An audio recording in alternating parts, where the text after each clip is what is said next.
Hello, this is Chek. Welcome back to my video blog. Hey, listen, today we're going to do a part 2 on the God Has Been Good to Me But blog I last did, which I was inspired to do by looking at so many of the comments.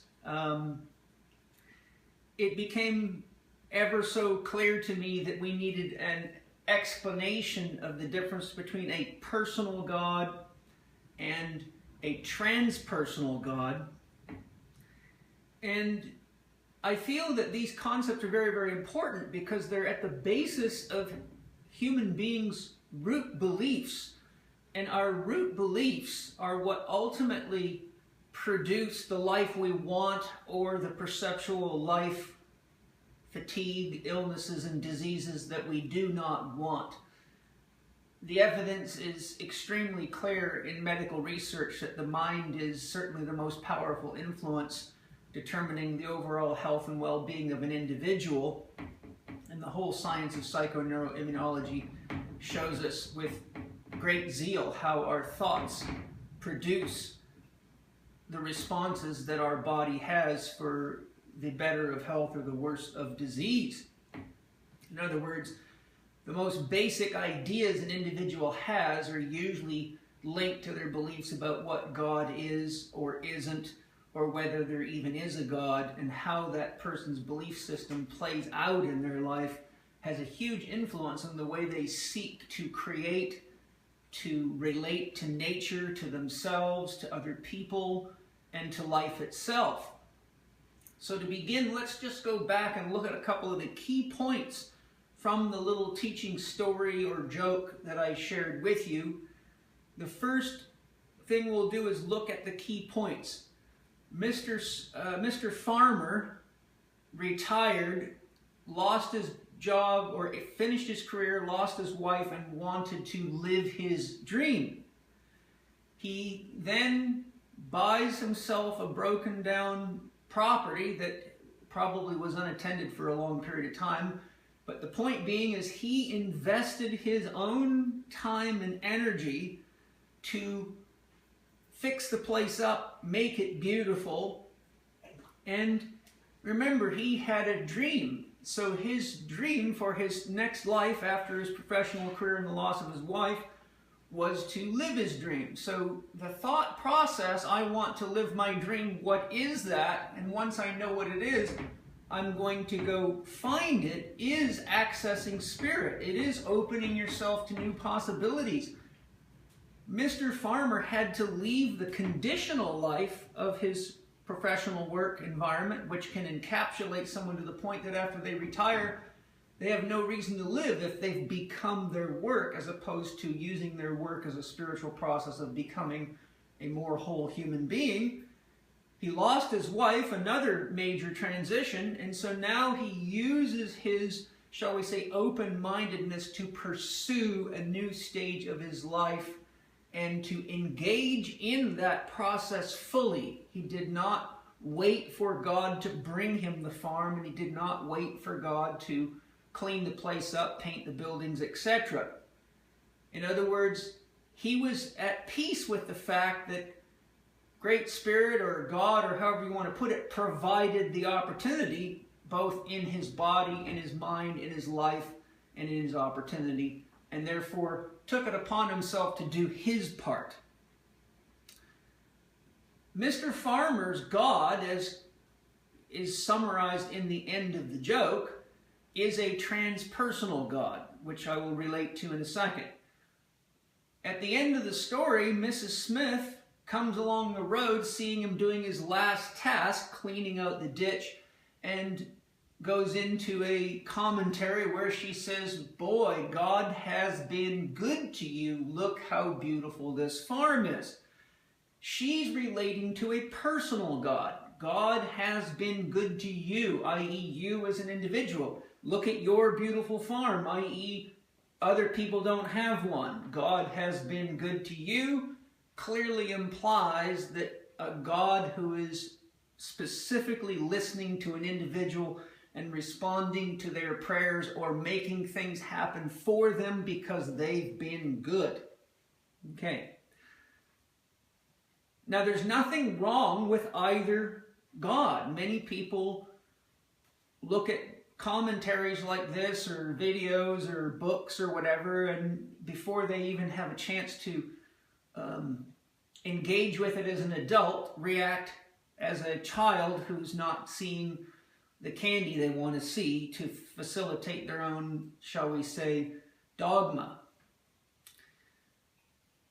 The tremendous benefit is to realize that if God is God, then there can't be anything to fix, or we have a stupid God or a needy God or a God that's not a very good designer, or however you want to play it out. The person with the transpersonal awareness is very, very aware that everything's in process as a natural expression of the divine itself, which is why the Aboriginals beautifully say eternity, i.e. God, that which can't be measured, is physicalized as place, i.e. the universe and the world. Eternity is physicalized as place. So now that we've got a basic recap, let's take a look at some of the qualities that imply a transpersonal God versus a personal God.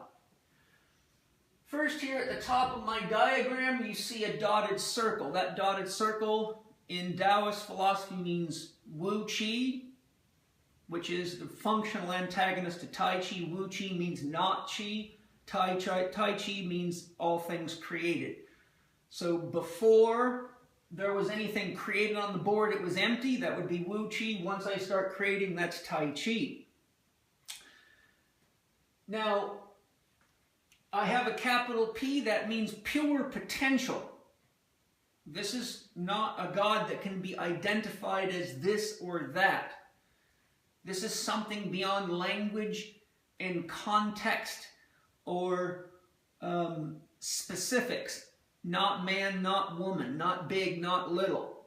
It's pure potential, which is why it's hard for people who do not have good abstract thinking concepts, or said another way, who can read prose but get lost in poetry. This is a God that requires one not only read what's written in the line, but what is equally stated between the lines, and this God cannot be perceived as this or that because it is as well represented in the spaces between the letters, i.e. nothingness, as it is the somethingness emerging out of the page, which requires both halves of the brain, which is seriously lacking in our Western left brain dominant culture, which deifies things written on paper far more than it deifies actual experiences.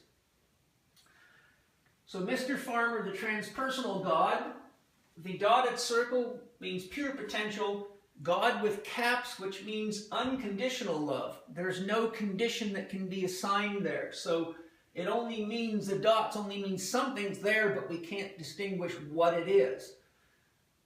I.e., we know the world has its origins, or the universe has its origins in something, even if it's a perpetual expression. Everything's being transformed. Something's new every minute, something dies every moment.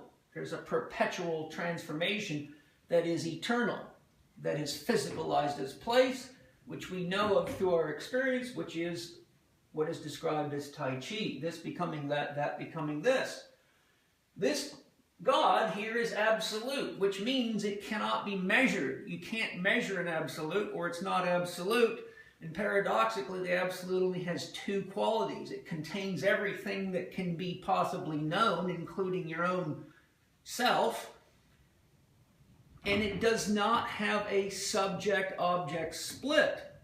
If you split the subject and the object, I am weighing and measuring the universe, you now have divided all that is absolute into something relative. If there's a me and something being measured, there's a relative relationship.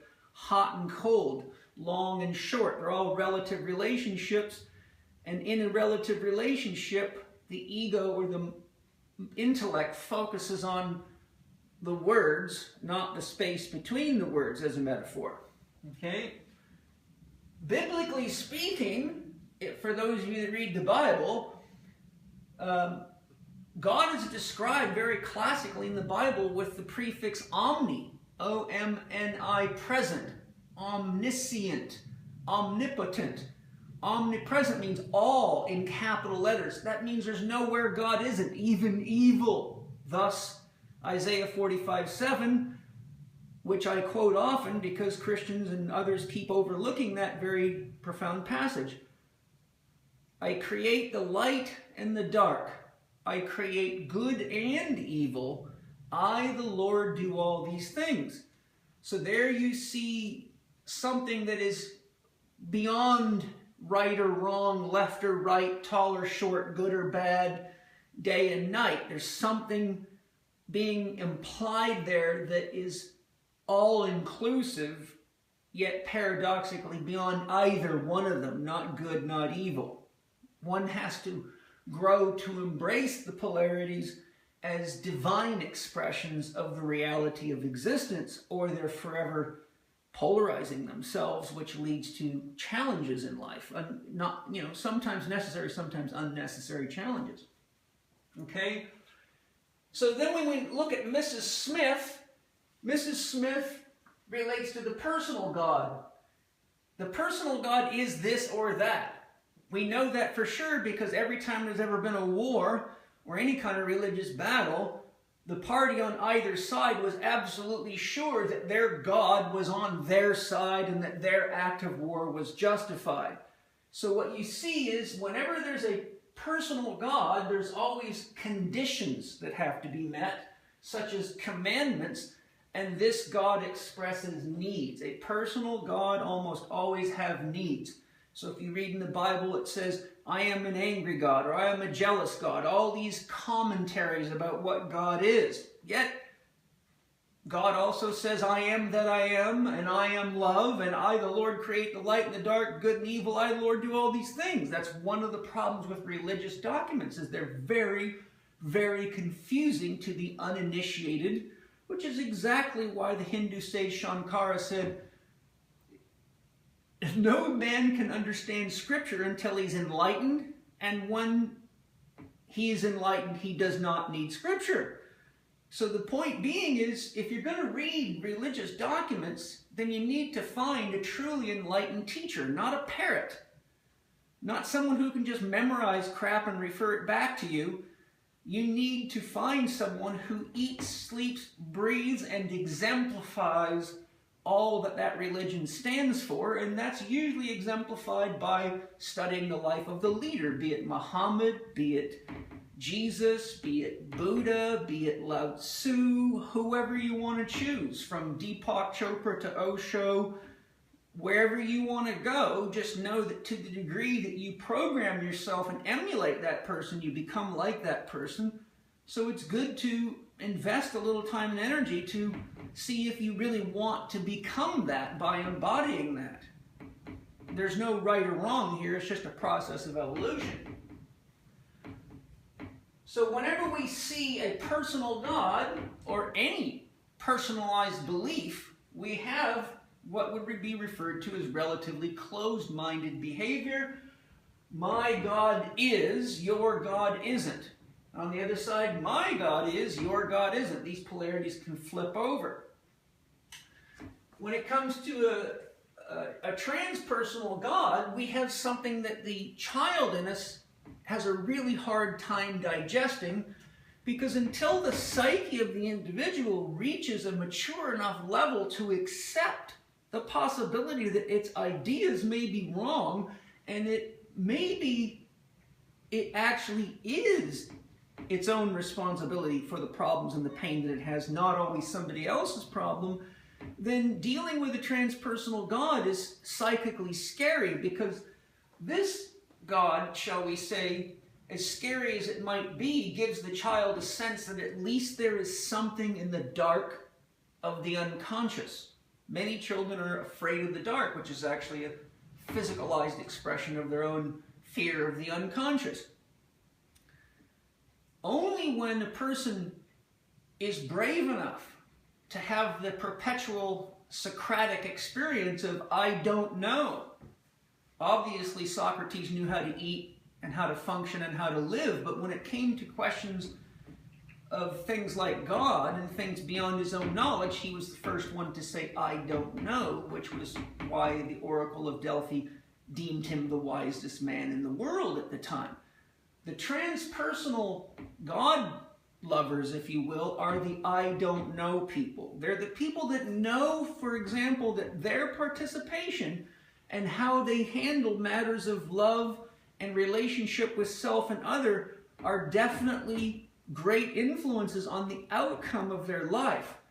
But the person that has the I don't know philosophy or the transpersonal God knows that God is the ultimate mystery and that the mind can only know a fart in the wind of what there is to know of existence itself.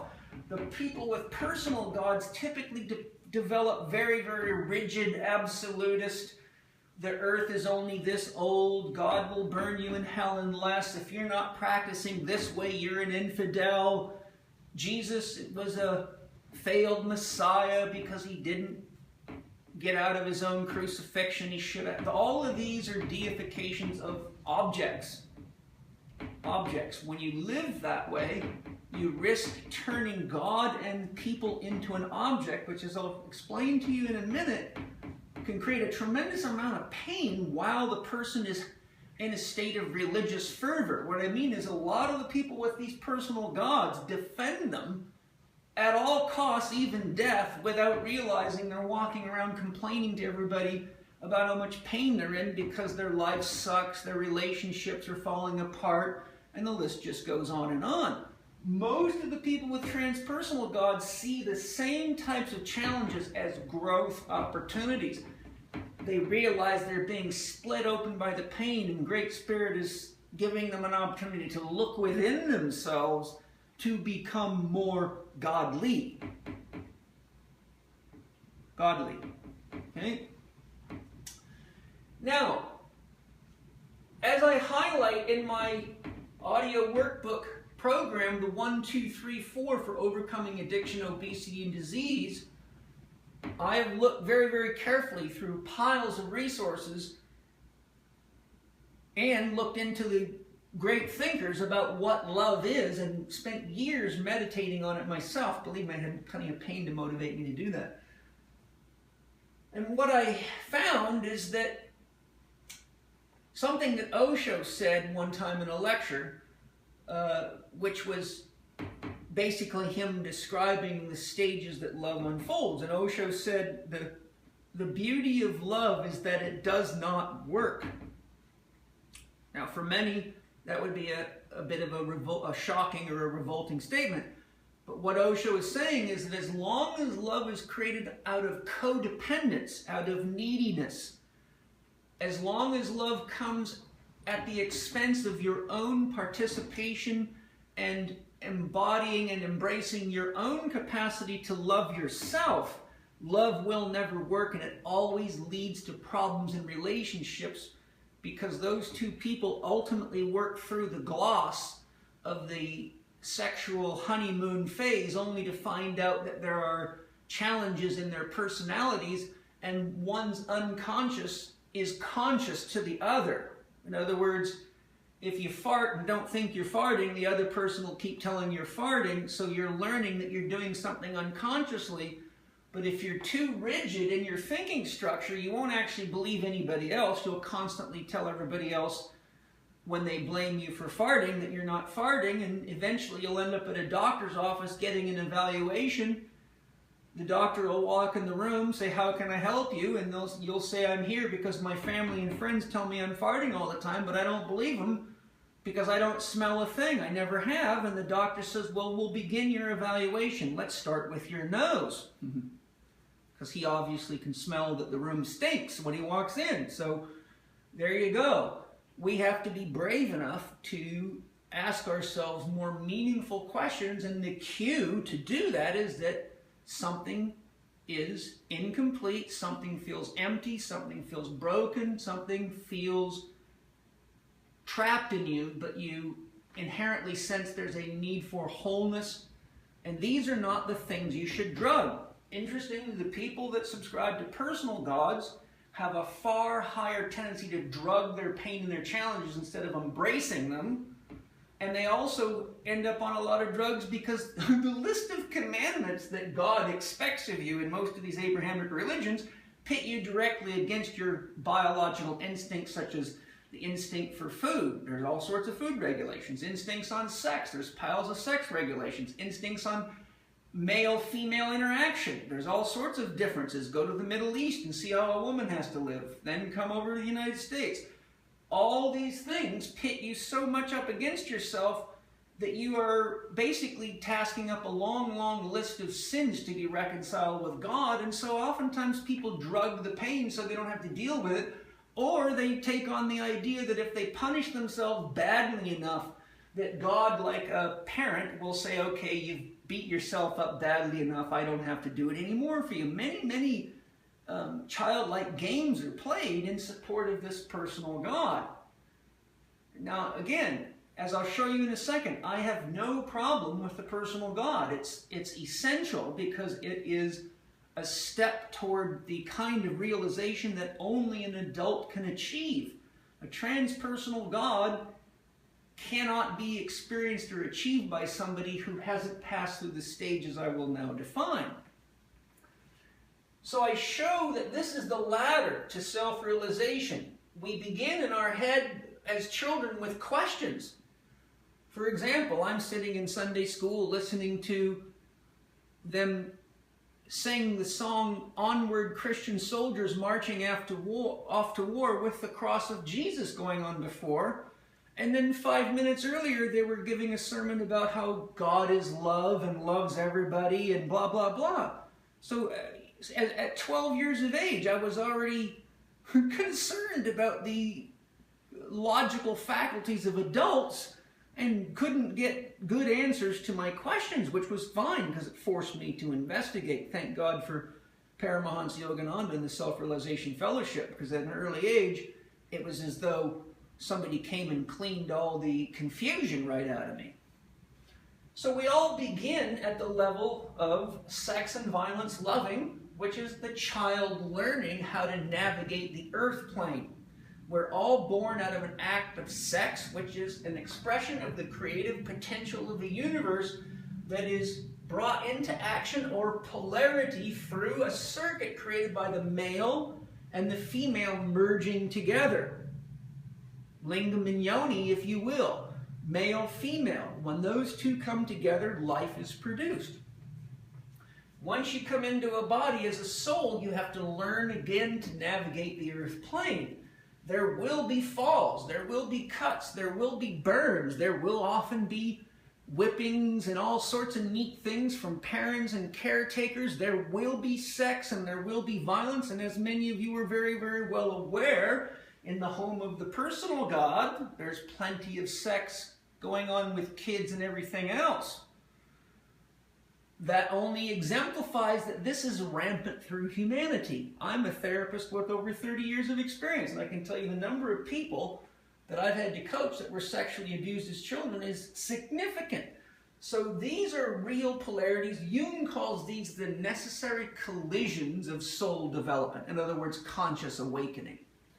Once we get a handle on sex and violence loving, we begin to become aware of what's called conditional love, where this is the child learning phase. I call this the adolescent exploring. Now you go off, you want to rent an apartment, or you want to go to college or whatever. You have to sign a rental agreement. And if you ruin the place, they're going to make you pay for it. You realize that you start getting into relationships with a guy or a girl, and then there's I love you if, I love you and, I love you when, or I love you but. And lo and behold, mom and dad introduce us to conditional love. Honey, I love you, but I want you to get your bedroom cleaned up. I love it when you get good grades, but right now your dad's coming to give you a spanking because you weren't behaving in class and you got a lousy report card. So there's conditional loving. It usually comes hand in hand with some form of sex and violence love until we emerge to realize that there's sort of an end to the benefits of that kind of handling of each other. So conditional love is all about what do I need to feel safe, and can I honestly bring that to a relationship And do we have the capacity between us to find conditions that we both agree on, and can we compromise effectively where we need something other than the relationship bringing? That's the function of conditional love. If you work for a business, you're working in conditional love. You got a contract, a student contract, an employee contract, whatever you own. If you download software, you're being offered an opportunity to upgrade your computer by conditional love. You must click I agree on that contract or you don't get your software. Both parties have to feel safe.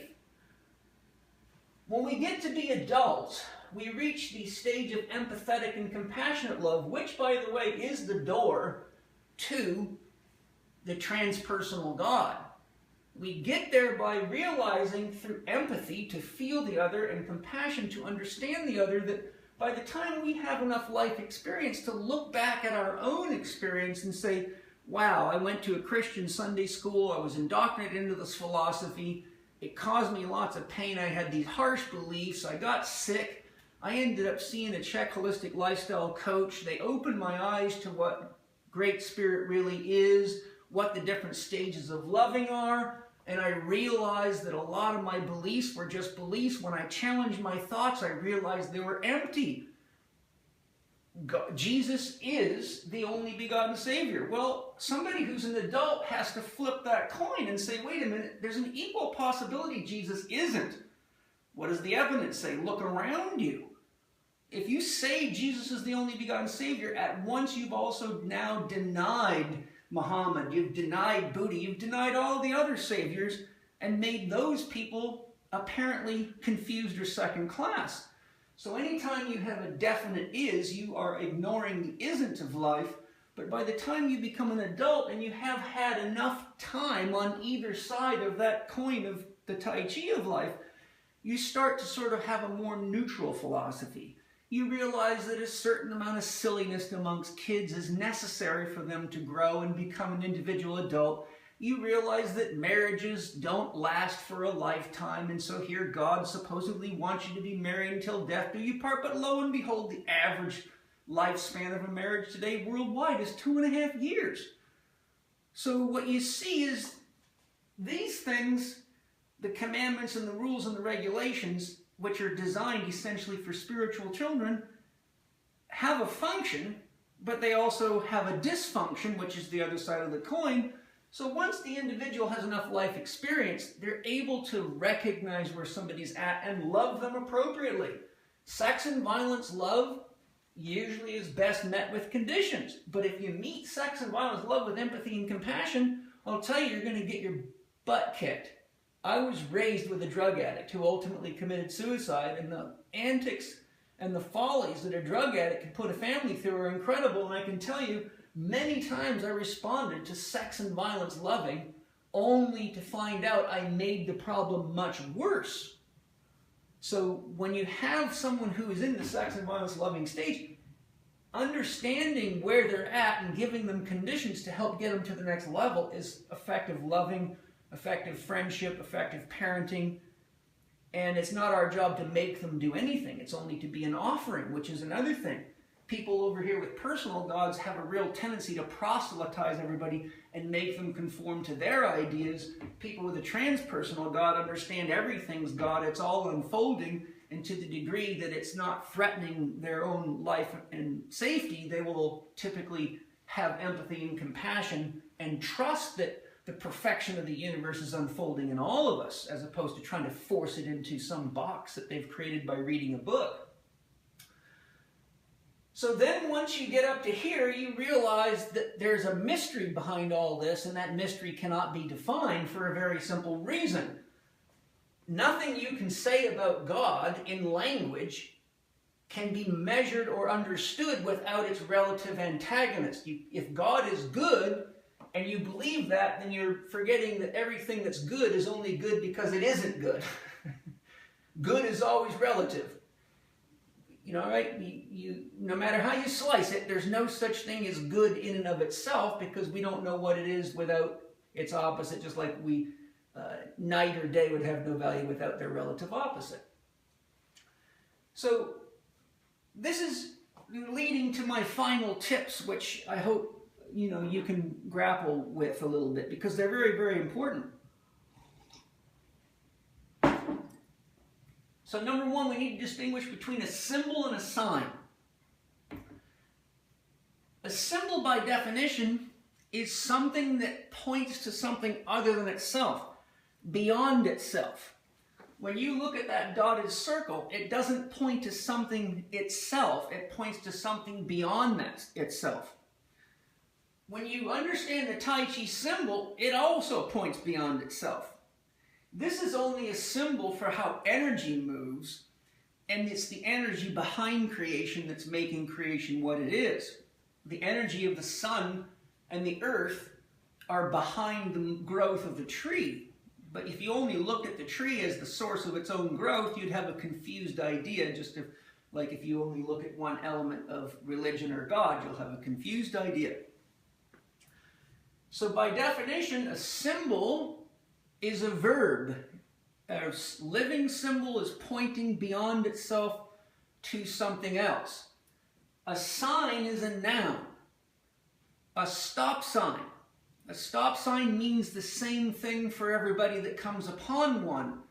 So there's no mystery there for us. There's nothing to inspire us to meditate on the truth of stop signs. What's behind the stop sign? We all agree that when you see that sign, you're supposed to stop before you get to it for our own safety and the safety of others. So as a religious symbol, it would be dead because the mystery is dead. Therefore, there's no more verb. A stop sign functionally becomes a noun. Anytime you have a personal God that you say wants this or wants that, or you should live a certain way or a certain way, it means you've turned God into a stop sign. You've nouned God. You've said God is this big, this wide, has this personality and this behavior, which means the next guy just makes a bigger, more powerful God and you're off to war. Very, very dangerous concept, fine for people who are at that level of mental development. Osho said we need a God that can dance, and he quoted Nietzsche for saying that God is dead, because he said as soon as you start reading books and believing what you're reading, then there's no more mystery left. Now there's no more verb. God in capital letters, capital G, capital O, capital D, is a verb. This is what's behind that. This is the physicalization of eternity. Eternity cannot be measured, and infinity can be measured because it has a functional capacity. It's the beginning and end of time, but that can't be measured. You can't get outside of it to measure it. So what we see is we want to be very conscious not to create or fall in love with a religious God that has, shall we say, become believed in to the point that there's no mystery, because anybody that believes there's a mystery also at once knows everything that's been said has been said by other human beings and has the fallibility of human ego attached to it. And anyone who's really intelligent knows no matter what the words in the book say, the experience of practicing that way is ultimately the truth for that individual. And it's interesting for me to watch a lot of the people with personal gods going for hell bent for leather to try to defend their personal God. But as a therapist, it's very, very clear to me that these very beliefs have triggered off many disease processes in them at every level, quite often, physical, emotional. You don't get cancer overnight. Cancer is something that takes you a long time to get. And I can tell you the rate of cancer amongst people with personal gods versus transpersonal gods, in my observation, is very, very different. These people have a big struggle because dying and meeting that God is as scary as your belief system. These people don't struggle near so much in life because they know that everything is just exactly how it's supposed to be.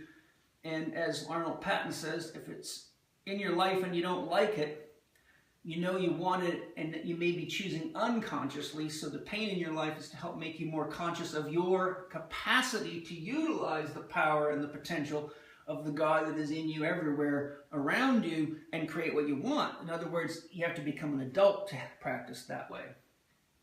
Okay? So is your God alive or is your God dead? if I can read a book about your God and come to the same basic conclusions by reading the book, if I believe it that you did, you have an encapsulated God, a sign. That's a dead God, that's a dangerous God. If your God's alive, then you know it's on both sides of every battle, and that to be empathetic and compassionate means to hear what the other person is saying, not to try to fix them, but to honestly listen to what they're saying. Next, question your own thoughts constantly.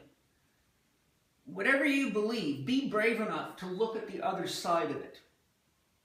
Until you are an adult, you're unlikely to ever explore your own ideas equally in opposition. I used to enter debates all the time, and I used to practice debating myself constantly so that I had a good chance of exploring both sides of my ideas before my opponents, so to speak, did. It's an amazing practice. It taught me a lot. 3, the pain teacher inside you will guide you. There's pains with every one of these gods, don't get me wrong. There's pains with the transpersonal God. It's the pain of realizing that you're it. It's the pain of realizing that you're creating stuff by yourself and that no God's going to come rescue you and worship you. In other words, these people don't believe in Santa Claus. They know who put the presents there, and they know who had to earn the money, and they know the truth of it. These people are still waiting for Santa to come down this chimney and take their colon and heal it and put money in their bank accounts, etc., which is fine, okay? Until you're in pain, and then you got to hire someone like me to help get your head right. So know that your body and your emotions are always guiding you. You are a product of your beliefs, you are a product of your actions, and your relationships mirror that back to you.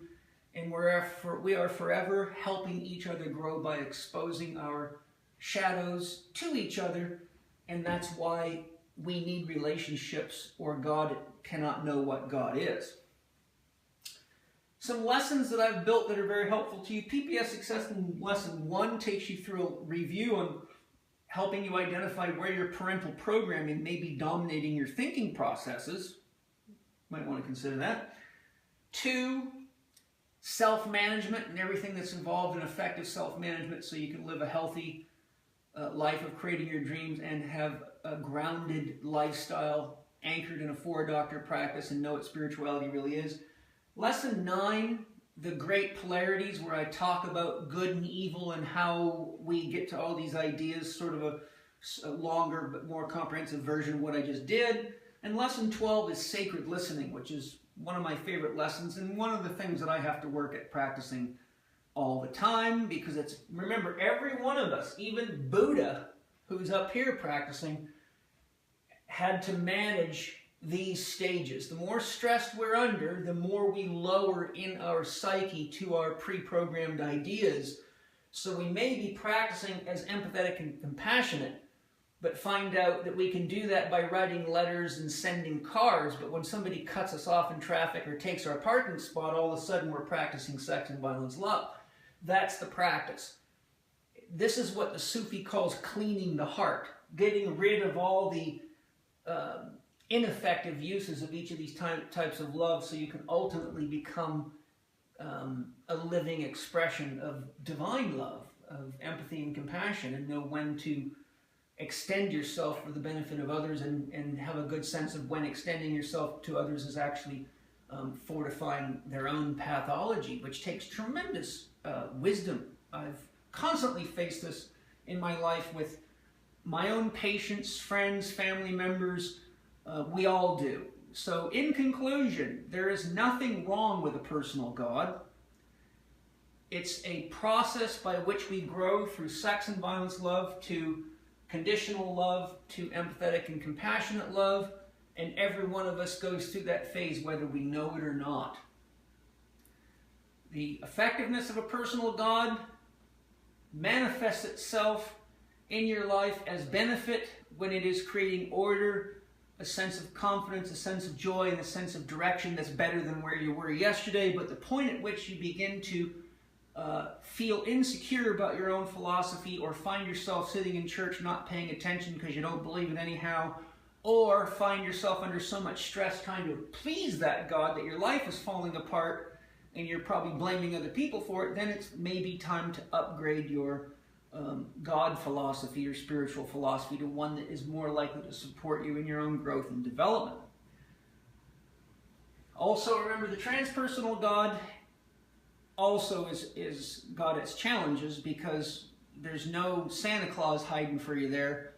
So it's a walk into the dark, and that takes a brave soul. You have to be willing to die to your beliefs and die to your addictions and your fetishes and your absolute beliefs. And that is a process in and of itself. So I hope that not so short explanation helps you understand my very short teaching joke, and I look forward to sharing much more with you in the very near future. Thanks for joining me today. I'm Paul Chek.